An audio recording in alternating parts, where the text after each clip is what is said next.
Welcome to the Pocket Recovery Show. I'm your host, Vance Hansen. Each episode, we dive into the raw, real causes of fear, anxiety, and addiction. We give you the exact biohacks needed to break the cycle, quiet the internal chaos, and regain control over your life. Thanks for hitting play. Now let's get started.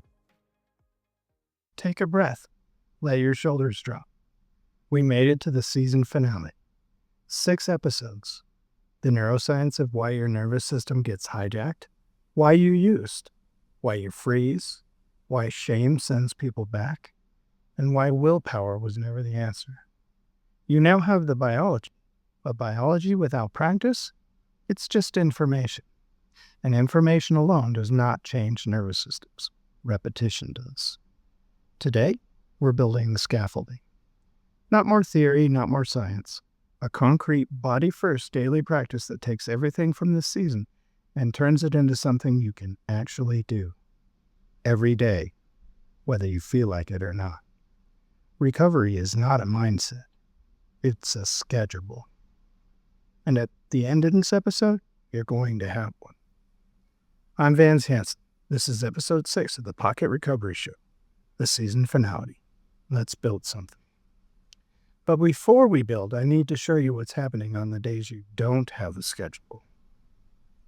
Because most people I work with, they're not crashing because of big triggers. They're crashing because of something quieter, something most of them never see happen. Here's what happens on a day without regulation practice. You wake up. Before your feet hit the floor, you check your phone. 3 notifications, 1 email that needs a response, a headline that raises your cortisol. Your alarm goes off a second time while you're reading that headline. First micro stress activated. You're running slightly late, can't find your keys, traffic is heavier than expected. Your first meeting is with someone who drains you.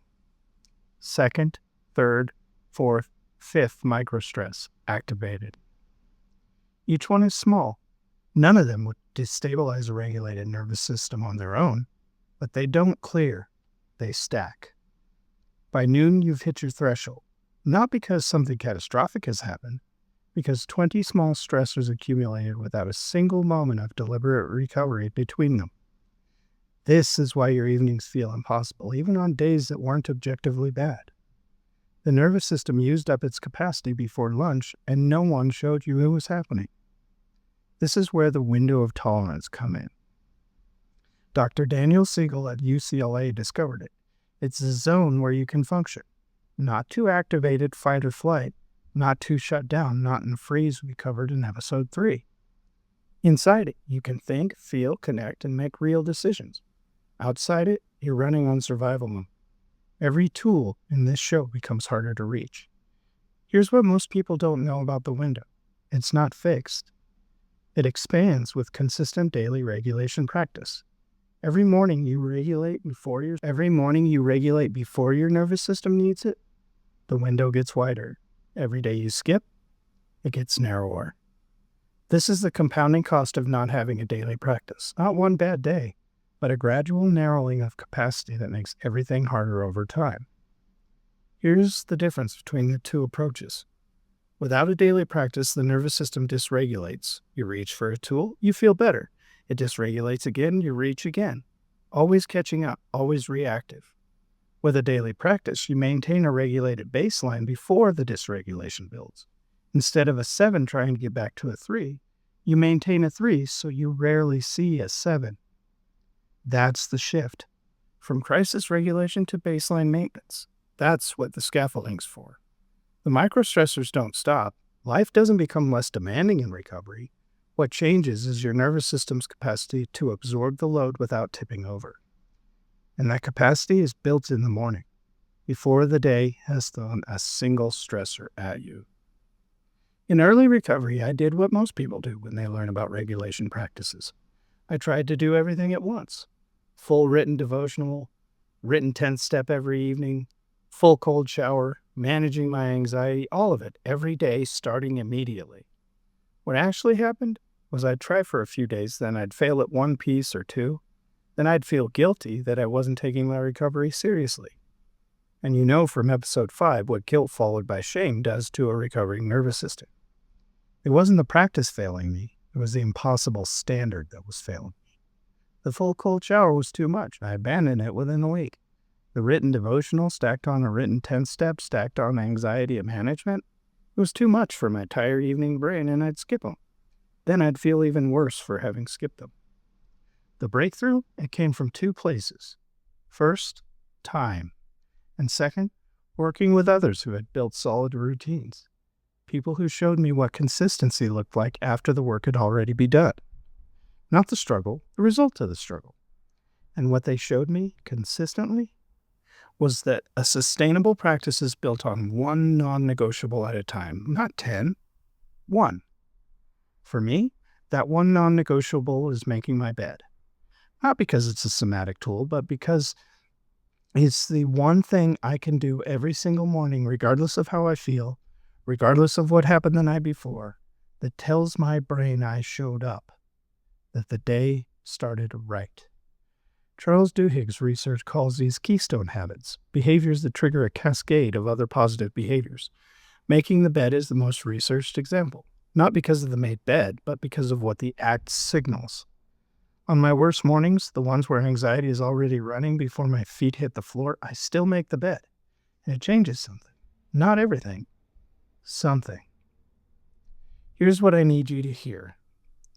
You don't need the perfect protocol. You need the anchor. The one small non-negotiable that holds regardless of your circumstances. Build the rest of the practice around that anchor and give yourself grace for everything else. That, the grace, took me the longest to learn. And it's what I want to most pass on. Recovery is not a performance, it's a practice. And practice includes showing up imperfectly and continuing anyway. Let me walk you through my morning practice. Not because it's a specific standard, just as a working example of what a body-first morning looks like when it's built over time. Take what fits, leave what doesn't, but build your own version. Step 1 for me, sunlight. First thing, before anything else, I open the blinds. Huberman's research on this is straightforward. When light enters your eyes within the first 30 minutes of waking, it activates the biological clock in your brain. This triggers a healthy morning cortisol pulse, not the chronic cortisol of stress, the natural cortisol of alertness, the signal that says it's time to be awake and present. This one step sets the timing of every hormonal event in your body for the rest of the day, including when you'll naturally feel tired at night. Open the blinds right away. First thing, every morning. Cloudy? Still do it.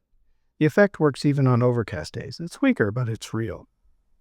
Step 2, I do 3 physiological sighs.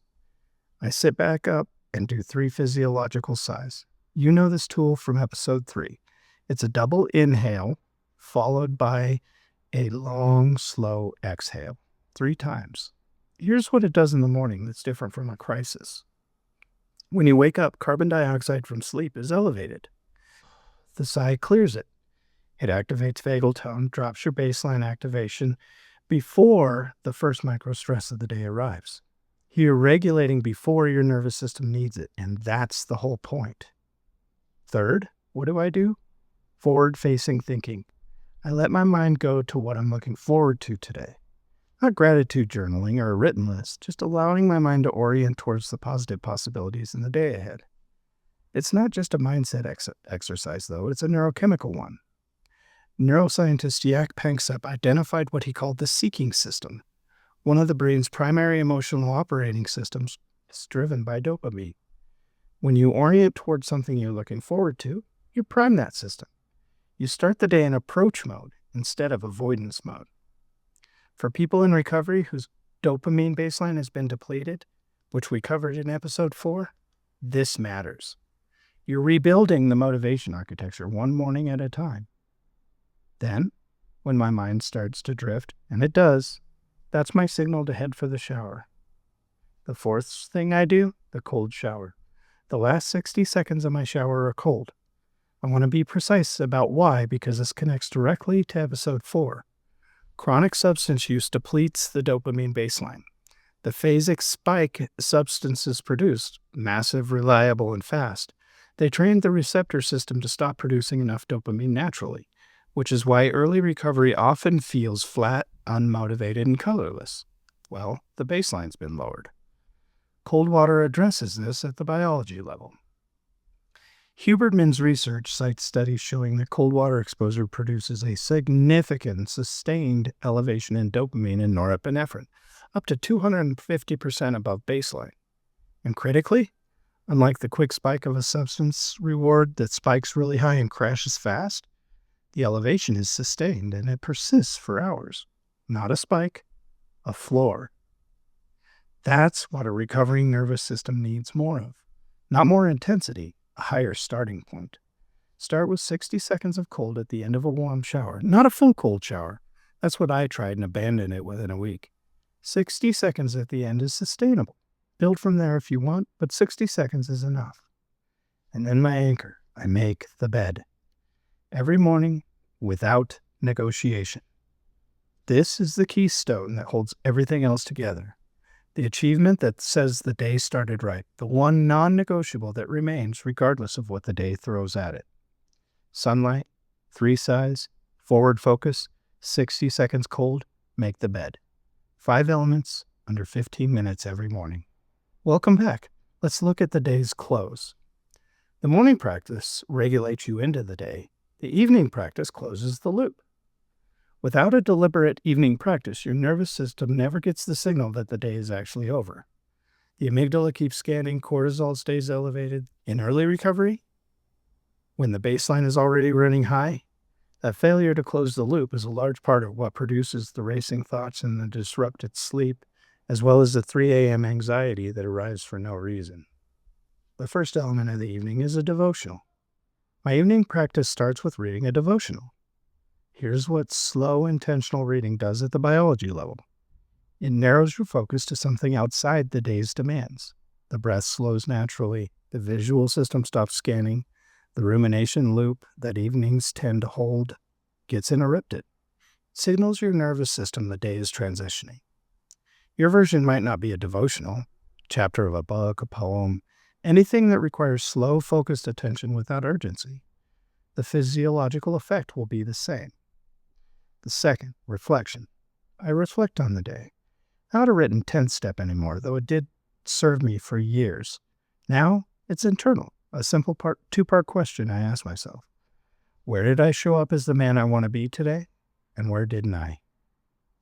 That second question, where didn't I? It's a guilt question, not a shame question. Behavior, not identity. What did I do or not do? Not what kind of person am I? If you heard episode 5, you know exactly why that distinction matters. The reflection closes the emotional accounts of the day, unprocessed events, the conversation that went sideways, the moment you didn't handle well. Left open, they become racing thoughts. The reflection closes them, not perfectly, but enough. 3 physiological sighs with the double inhale and the long exhale, and I use a VU breath on the exhale or the sigh. Not a clinical protocol, it's something I developed by working with the tools over time, and it works for me. The sigh handles the high activation piece, CO2 offload, vagal break, heart rate drop, and the VU on the exhale adds vagal stimulation through vibration. Together, they address both ends of my anxiety state simultaneously. Double inhale stacked, long VU on the exhale 3 times. Try it tonight if anxiety is running and notice what happens. The fourth thing I do is allow my mind to wander, but with thought redirection ready. Racing thoughts at night are part of your brain called the default mode network, running without direction and defaulting to unresolved stress and anxiety. Left alone, it spirals. The more you suppress it, the louder it gets. Thought redirection is simple. When the mind drifts towards an anxious thought, don't fight it, acknowledge it, and gently redirect to something neutral, something pleasant, something with no emotional charge, the breath, a peaceful memory, anything that doesn't feed the loop. I call this yes and thought redirection. Acknowledge the thought and follow it with a yes and thought. Something like, yes, and I am resting now, or yes, and I enjoyed the park with my son today. Your mind will drift back, that's normal. I call that the yeah, but. Your brain will try to take you back to an anxious thought with a yeah, but what about this, or what about that? Redirect again, gently and without judgment. Over time, the nervous system learns that bedtime is a safe time. Sleep comes more naturally, not immediately, over time. The morning and evening practices are the anchors, but the tools are available throughout the entire day. Here's a real example for me. I'm currently working on late night snacking. When the temptation arrives, and it does regularly, I run a physiological sigh and redirect to a task or something pleasurable. The urge to snack late is almost always a regulation need in disguise. The body wants to feel better. It's reaching for regulation. The sigh addresses the biology without the behavior. The redirect gives the nervous system something to move towards. This is the craving management principle from episode 2 applied to daily maintenance. The urge surfing, the 10-minute cognitive intercept, those aren't just crisis tools, they're daily maintenance tools. The nervous system doesn't need to be in crisis for these tools to be useful. Used proactively, they prevent the crisis from building. Here's how the full season of our show maps into a single day. In the morning, sunlight, 3 sighs, forward focus, cold 60 seconds, make the bed. Throughout the day, physical sigh for craving moments, urge surfing, 10-minute cognitive intercept, orienting response for mild freeze, and thought redirection for anxiety. In the evening, devotional reading, daily reflection, vu-sigh combination for anxiety, thought redirection for racing thoughts. Every tool from every episode has a home in a single day. That's the scaffolding. Welcome back to the final stretch. I'm Vance Hansen. Let me acknowledge where we've been before I hand you your final assignment of the season. In episode 1, you learned that your nervous system was hijacked. This is biology, not character.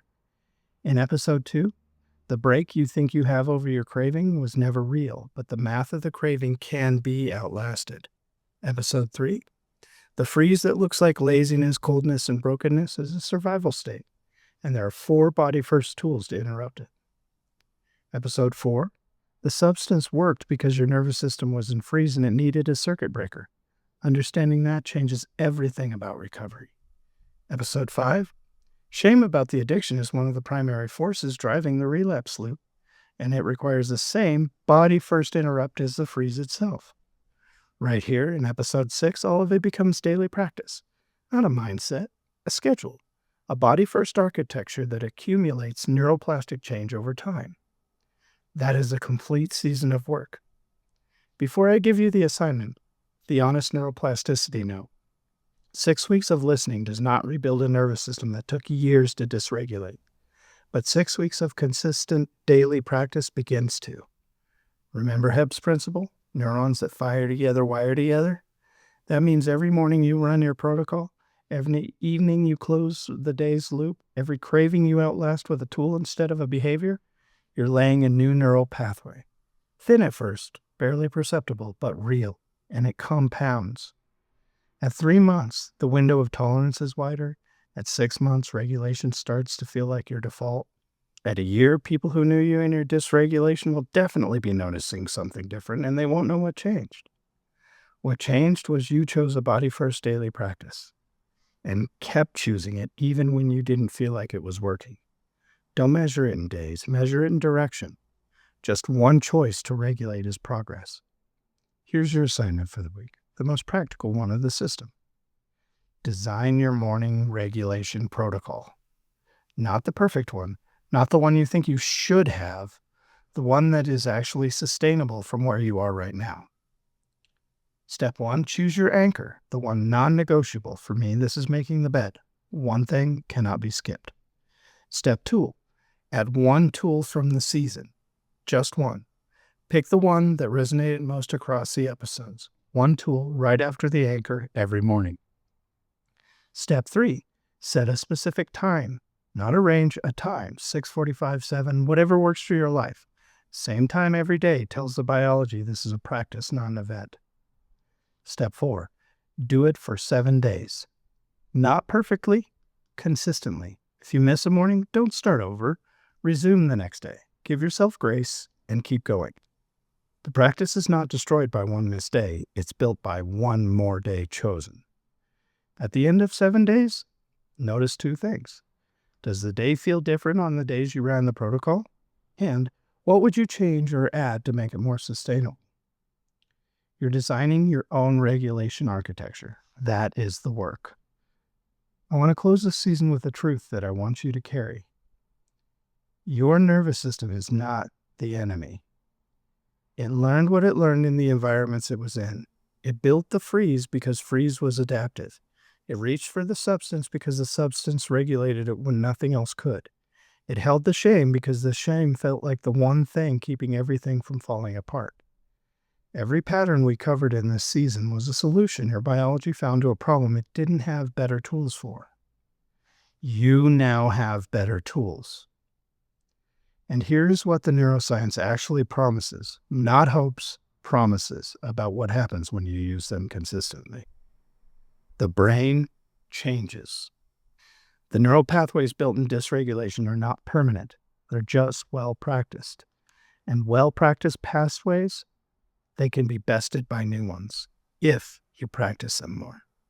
Every regulation tool you use is a vote for a different nervous system, one that can handle more, feel more, connect more, show up more. You're not rebuilding willpower, you're rebuilding biology. And biology, given the right inputs, consistently responds.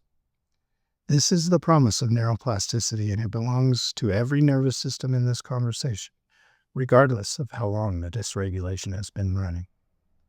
Season 2 is coming, and I want to plan a thing for you to hold on to it. Season 2 is coming, and I want to plant one thing for you to hold on going into it. We covered regulation in this system. What we haven't covered is motivation. Using didn't just dysregulate your nervous system. It depleted the dopamine pathways that drive the willingness to pursue, to initiate, to care about what comes next.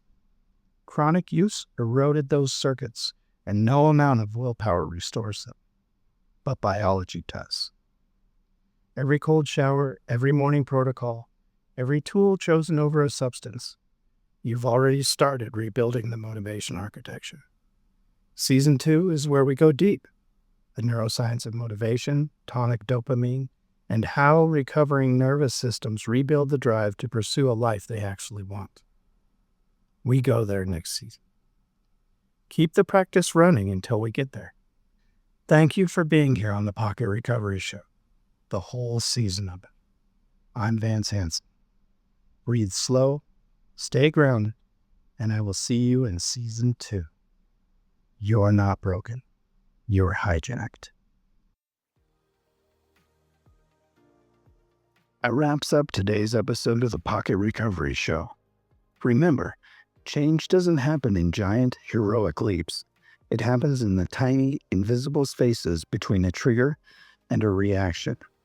Every time you choose a deep exhale or a somatic reset instead of running for an escape hatch, you are rewriting your nervous system. If these strategies brought you some clarity or relief today, please hit subscribe, leave an honest review, and share this episode with just one person in your life who always seems to be running on empty. Let them know they aren't broken either. For real-time support and the daily tools we talked about today, head over to pocketrecovery.app. Your scaffolding is waiting for you there. Until next time, keep your feet on the floor, listen to your system, and be remarkably gentle with your biology. We'll talk soon.